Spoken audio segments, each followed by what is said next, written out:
In small towns, everyone knows everyone. Secrets don't exist, or so they say. But what happens when the people you trust most, the ones who preach salvation every Sunday morning, are hiding something darker than sin itself? This is the story of Lily Grace Turner, 19 years old, pastor's daughter, perfect student, devoted believer. She vanished on a Monday morning. Her car was found 3 miles from the church, doors locked, engine cold, Bible open on the passenger seat. The radio still played gospel hymns. But Lily, she was already gone, and the town that raised her refused to look for the truth. Monday morning in Ashbrook, Alabama starts the same way it always does. Church bells at 6 a.m. sharp.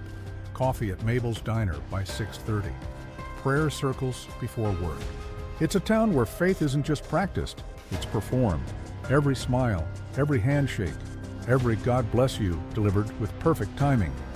And in the center of it all stands the New Covenant Pentecostal Church, a towering white structure with stained glass windows that catch the morning light like promises. Leading the congregation is Reverend Samuel Turner, 52 years old, silver-haired, soft-spoken, a man whose sermons could bring grown men to tears and whose presence commanded respect from every corner of Ashbrook. His daughter, Lily Grace, was the golden child, homeschooled since kindergarten, modest in dress and manner, devoted to the Lord. She sang in the choir every Sunday, her voice so pure it seemed to lift the very roof off the building, the kind of voice that made old ladies weep and young men bow their head. Lily never wore makeup, never cut her hair short, never questioned her father's teachings. She was everything a pastor's daughter should be, obedient, faithful, silent. But on March 18, 2024, Lily Grace Turner didn't show up for morning service. Her father stood at the pulpit, looking out at 200 faces, and for the first time in 30 years, his voice cracked. He tried to lead the opening hymn, but the words died in his throat. The congregation shifted uncomfortably in their pews. Something was wrong. 3 hours later, her car was found 3 miles east on County Road 12. A white Honda Civic, 10 years old, pulled onto the shoulder near Miller's Creek. Doors locked, engine cold. Inside the vehicle, investigators discovered her body, open to Psalm 20.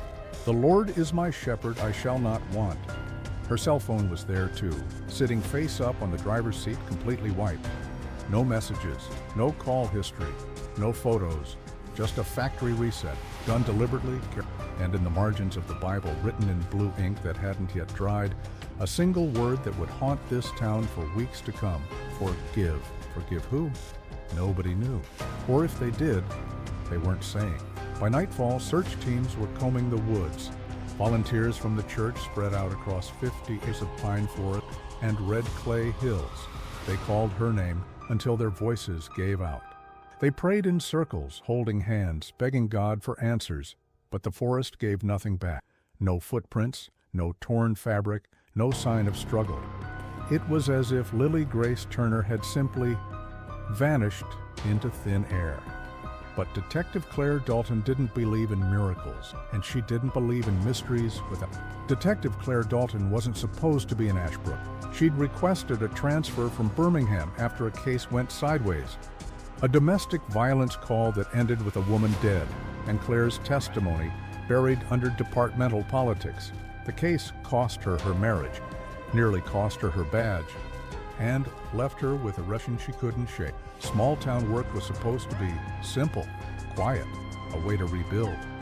But the moment Claire's Ford Explorer crossed the Ashbrook city limits, she knew this place was anything but quiet. It was too quiet, the kind of silence that hides secrets. At Mabel's Diner, conversation stopped the second she walked in. Forks paused midair. Eyes tracked her from the counter to a booth. The waitress, a woman in her 60s with a cross necklace and a tight smile, took her order without making eye contact. "You're the detective from Birmingham," a statement. Word travels fast. In Ashbrook, everything travels fast, except the truth. Claire met with Sheriff Bob Kern at the station, a cramped building that smelled like burnt coffee and old paperwork. Kern was 68, 3 months from retirement, and clearly unhappy about outside help. We don't need Birmingham coming in here telling us how to do our jobs, he said, leaning back in his chair. This is a good town. Good people. Lily probably just ran off with some boy. Girls do that. Girls don't factory reset their phones and leave Bibles open to Psalm 23 when they run off with boys. Kern's jaw tightened. You don't know this town, detective. You don't know these people. Then help me understand, Claire said. Kern didn't. Instead, he handed her a thin file with a few photos and a timeline that ended at 10:47 p.m. Sunday night, the last time anyone saw Lily alive. That afternoon, Claire went to the Turner House, a two-story colonial with a wraparound porch, American flag out front, and a garden so perfectly maintained it looked like a magazine spread. Reverend Samuel answered the door. He was tall, composed, but his eyes were red-rimmed. He invited her in with a politeness that felt rehearsed. The living room was immaculate. Family photos lined the walls. Lily at 5, holding her father's hand. Lily at 10, baptized in white. Lily at 15, singing in the choir, always beside her father. I need to see her room. Samuel hesitated just for a second, but Claire saw it, that flicker of panic. Of course, he said, anything to help. Lily's room was on the second floor. It was small, clean, and eerily perfect. The bed was made with hospital corners, no posters on the walls, no clutter, just a desk with a Bible, a bookshelf filled with Christian literature, and a closet full of modest dresses. Claire knelt beside the bed and ran her hand under the mattress. That's when she found it. A journal, thin, leather-bound, hidden. She opened it carefully. The first few pages were prayers, Bible verses copied in neat handwriting, but then, halfway through, the tone changed. The handwriting grew jagged, frantic, and 3 pages had been torn out, violently. Claire looked up at Samuel, who stood in the doorway watching her. "Did you know about this?" she asked, holding up the journal. His face didn't change, but his hands, clasped in front of him, tightened. Lily was a devout girl, he said quietly. She had nothing to hide. Claire didn't believe him, and from that moment on, she knew. This town wasn't just hiding Lily. It was hiding something much bigger. The first real crack in Ashbrook's perfect facade came from someone Claire didn't expect, Lily's best friend, Emma Hayes. Emma didn't come forward on her own. Claire had to find her. She was working the late shift at a gas station on Route 12, the kind of place where truckers stop for coffee and locals fill up without making conversation.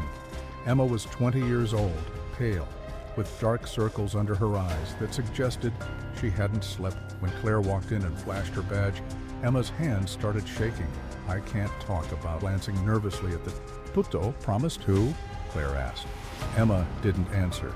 But when Claire pulled out the journal, those torn pages still jagged at the edges. Something broke inside Emma. She led Claire to the back storage room, away from the cameras, and finally, Lily was changing, a voice barely audible. She started asking questions about the church, about her father, about why she wasn't allowed to go to college, or have friends outside the congregation, or even cut her hair without permission. Claire leaned in, kind of questions. Dangerous ones? She asked me once if I thought God would really punish her for... She said her father made her pray for hours. He made her saying she needed to purify her. And if she questioned him, he'd lock her in her room and make her confess sins she didn't even commit. Claire felt her stomach turn. "Did you tell anyone about this?" Emma shook her head. "Who would believe me? The Reverend is untouchable in this town. People worship him. Literally." Then Emma said something that made Claire's blood run cold. Lily was seeing someone, a boy from the next town over. His name is Jacob Mills. He's a mechanic in Hopewell, about 20 minutes. She met him at a car repair shop 6 months ago. Her radiator overheated. They started talking, then texting, then meeting in secret. Did her father know? Claire asked. "I don't know," Emma said. But a week before she disappeared, Lily told me she said she couldn't take it. She was going to run away with Jacob and never come back. Claire drove to Hopewell that night. Jacob Mills lived in a small apartment above a garage. He was 21, covered in grease stains, with kind eyes and calloused hands. When Claire knocked, he looked like he'd been expecting her. "I didn't hurt her," I loved her. Claire sat down across from him. When was the last time you saw her? Sunday night, Jacob said. We were supposed to meet at 10:30 by the river. She texted me saying she was on her way, but she never showed up. I waited for 2 hours. I called, I texted. Nothing. Say anything unusual before that, Claire? Jacob hesitated. Then he nodded. She was scared.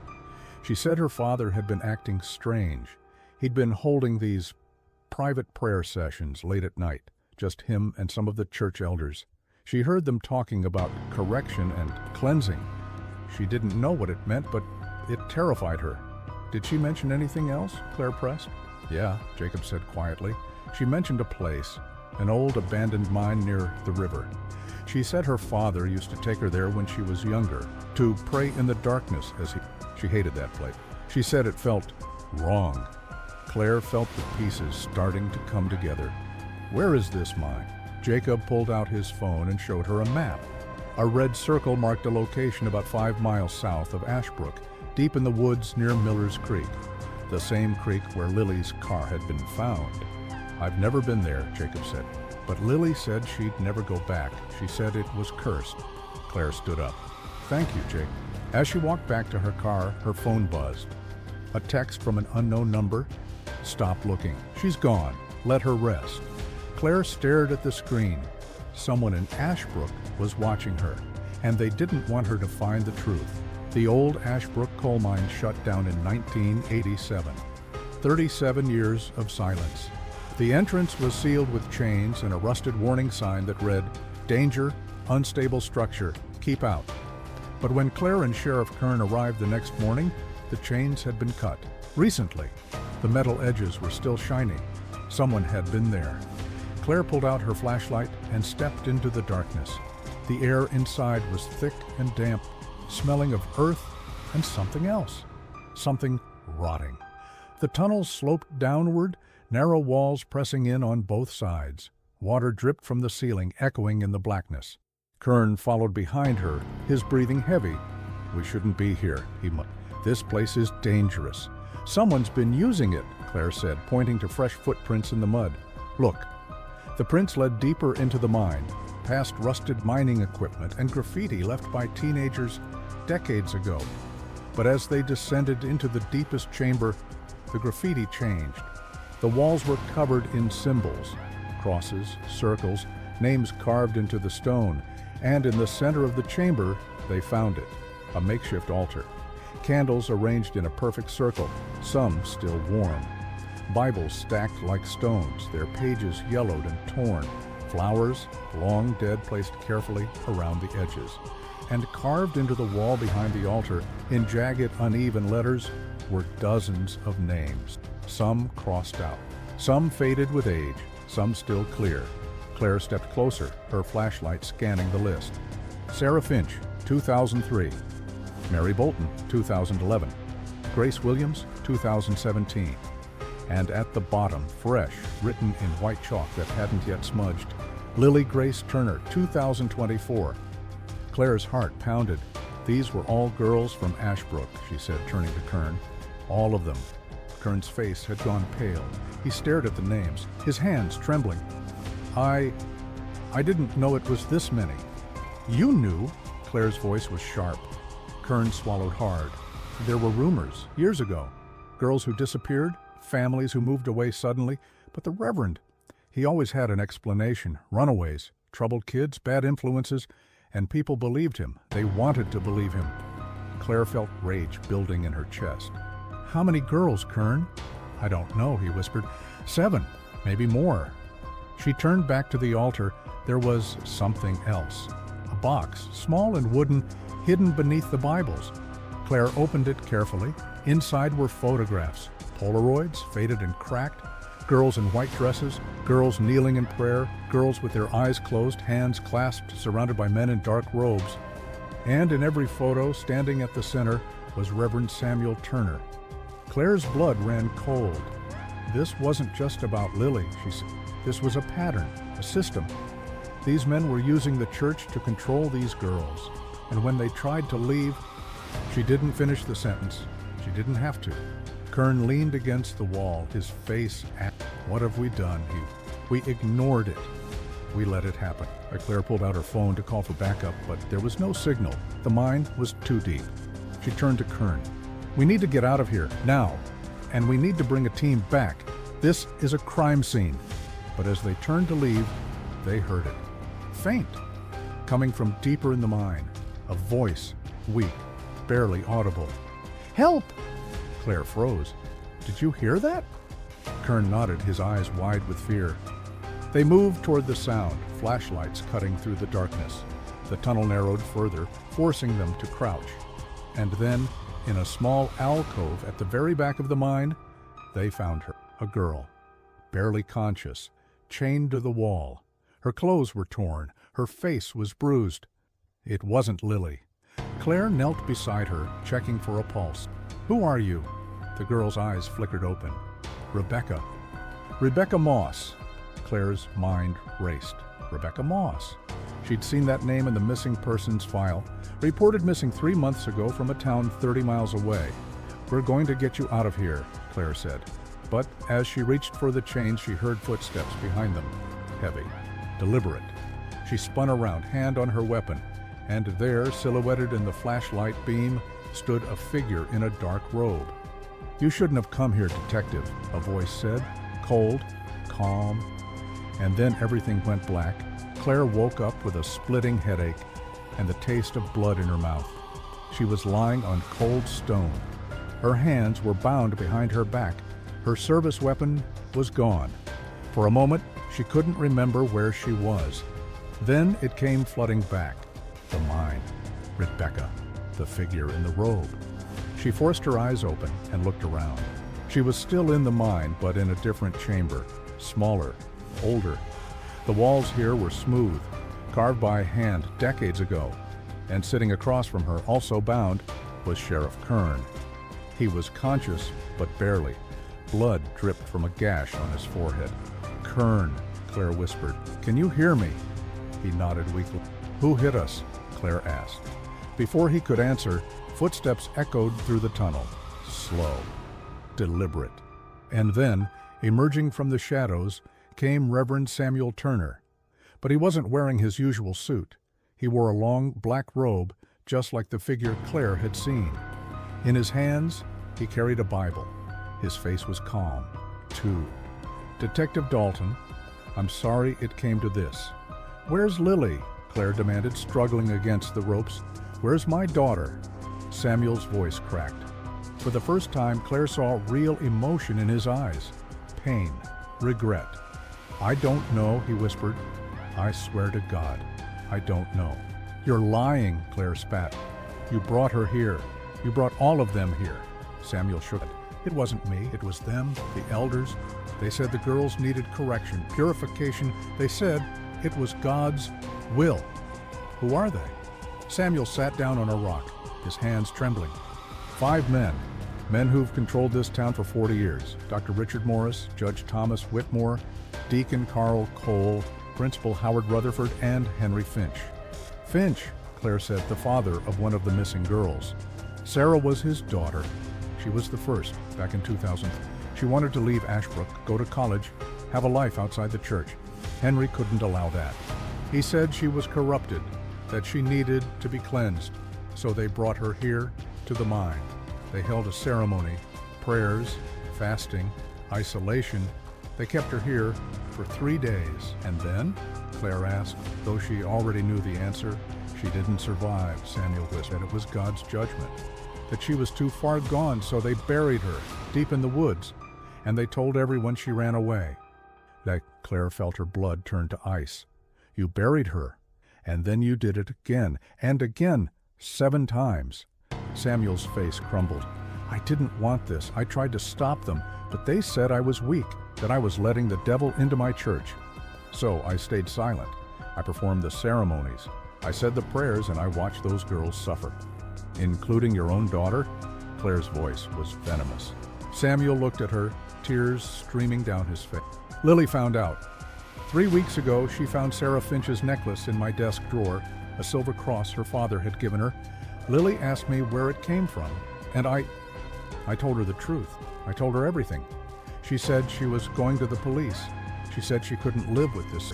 So the elders, they decided she needed to be silenced. "Where is she?" Claire demanded. "I don't know, Sam. They took her Sunday night. I wasn't there. They said they were taking her somewhere safe, somewhere she couldn't talk. But I don't know where. I swear on my soul, I don't know." Claire stared at him. Part of her wanted to believe he was telling the truth, but the rational part knew he was complicit. He'd watched 7 girls die. He'd buried their bodies. He'd lied to their families. "You're a monster." Before Samuel could respond, a voice echoed through the chamber, cold, authoritative. "She's right, Samuel. You are a monster, a weak, pathetic monster." Claire turned. Standing at the entrance to the chamber were 4 men in black robes: Dr. Richard Morris, Judge Thomas Whitmore, Deacon Carl Cole, and Principal Howard Rutherford, the elders. "Where's Henry Finch?" Claire asked. Dead," Judge Whitmore said calmly. "Suicide, 2 years ago. The guilt finally caught up with him, but the rest of us, we've learned to live with it." Dr. Morris stepped forward. "You shouldn't have come here, Detective. This town doesn't need outsiders stirring up old pain. These girls were corrupted. They needed guidance, discipline, and when they refused to accept God's will, well, they made their choice. You killed them, Claire." "We saved them," Deacon Cole, "from a life of sin." Claire felt rage boiling inside her, but she forced herself to stay calm. She needed information. "Where's Lily?" Judge Whitmore said. It was a smile that made Claire's skin crawl. "Lily is being cleansed just like the others. She'll either accept God's path or she'll join her sisters in the earth." "She's alive?" Claire's heart pounded. "For now," Whitmore said. "But that depends on you, Detective. If you walk away, if you leave Ashbrook and forget everything you've seen, we'll let her go. She can start a new life somewhere far from here. But if you insist on pursuing this, well, accidents happen, especially in old mines." Claire's mind raced. They were offering her a deal, Lily's life for her silence. But she knew they were lying. They couldn't let Lily go. She knew too much. And they couldn't let Claire go either. "Where is she?" Claire. "Close," said. "Very close." And then Claire heard it. Faint, muffled, coming from behind a false wall in the chamber, banging, and a voice, weak but unmistakable. "Help! Somebody help me!" It was Lily. Sometimes the only way to fight evil is to become desperate. Claire had no weapon, no backup, no way out. But she had something the elders didn't expect. Rage. Pure, unfiltered rage. While Judge Whitmore and the others were focused on the wall where Lily was hidden, Claire worked the ropes, binding her wrists. She'd learned this trick back in Birmingham, a technique from a hostage survival course. Twist, pull, compress. The rope was old, frayed, and after 30 seconds of silent struggle, it gave. Her hands were free. Sheriff Kern was still unconscious beside her, but his belt held something useful, a folding knife. Claire grabbed it, flipped it open, and in one swift motion, cut the ropes around her ankles. The elders didn't notice. They were too busy arguing. "We should have dealt with her father years ago," Dr. Morris was saying. "He was always too soft. The girl is the priority. Once she's gone, this all disappears." Claire stood up slowly. Her body ached, her head pounded, but adrenaline overrode everything. She moved toward the false wall, knife in hand. Judge Whitmore finally turned. His eyes widened. "Stop her!" But Claire was faster. She drove the knife into the crack between the stones and pried. The false wall was poorly constructed, held together by old mortar and desperation. It crumbled, and behind it, in a space no bigger than a coffin, was Lily Grace Turner. She was alive, barely. Her face was bruised. Her wrists were raw from struggling against the ropes. But when she saw Claire, hope flickered in her eyes. "I've got you, Claire. I've got you." Morris lunged forward, but Claire spun, knife raised. "Don't," she said. Her voice was. Morris froze. For the first time, Claire saw fear in his eyes. "You're outnumbered, Detective," Judge Whitmore said. "There's 4 of us, 1 of you. This ends one way." Claire smiled. It wasn't a kind smile. "You're right. It does end one way, but not the way you think." She pulled Lily to her feet and back toward the tunnel entrance, keeping the knife pointed at the elders. "Rebecca!" she called out. "Can you walk?" From the alcove, Rebecca Moss stumbled forward, weak but determined. "I can try?" "Good," Claire said. "Stay behind me." The three women moved slowly toward the exit. The elders followed, but they didn't attack. They were calculating, waiting for an opening. But Claire didn't give them one. When they reached the main chamber, Claire saw Sheriff Kern stirring. He was waking up. "Kern!" she shouted. "Your gun! Where is it?" Kern groaned, disoriented. Then his hand went to his hole. Empty. Dr. Morris held it up, smiling. "Looking for this?" But before Morris could aim, a voice echoed through the mine, loud, authoritative. "Drop the weapon, FBI!" Claire's heart soared. "Back up!"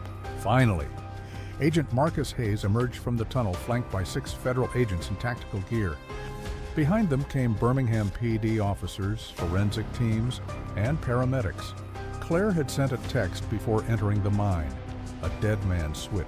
If she didn't check in within 2 hours, it would automatically send her location and all her evidence to the FBI field office in Birmingham. "It's over," Agent Hayes said, weapon trained on the elder. Dr. Morris dropped the gun. Judge Whitmore's face went pale. Deacon Cole and Principal Rutherford raised their hands in surrender. Reverend Samuel Turner, still sitting in the corner, buried his face in his hands and wept. Paramedics rushed to Lily and Rebecca, wrapping them in thermal blankets and checking their vital. Claire stood there swaying. Her adrenaline finally crashed. Agent Hayes approached her. "You did good, Dalton. Real good." Claire nodded, too exhausted to speak. Over the next 72 hours, the truth came out. Forensic teams excavated the woods near the mine. They found the remains of 7 girls: Sarah Finch, Mary Bolton, Grace Williams, 4 others whose names had been lost to time. DNA testing confirmed their identities. Their families, who'd spent years believing they'd run away, finally had answers. Judge Thomas Whitmore, Dr. Richard Morris, Deacon Carl Cole, and Principal Howard Rutherford were arrested and charged with 7 counts of first-degree murder, kidnapping, and conspiracy. Reverend Samuel Turner was charged as an accomplice. His trial would come later. Lily Grace Turner and Rebecca Moss recovered physically, though the emotional scars would take years to heal. Jacob Mills never left Lily's side. And slowly, painfully, she began to rebuild her life. As for Ashbrook, the town had to face what it had ignored for 21 years. The church closed. Families moved away. The new Covenant Pentecostal church was demolished, and in its place, a memorial was built. 7 white crosses, each bearing the name of a girl who'd been stolen too soon.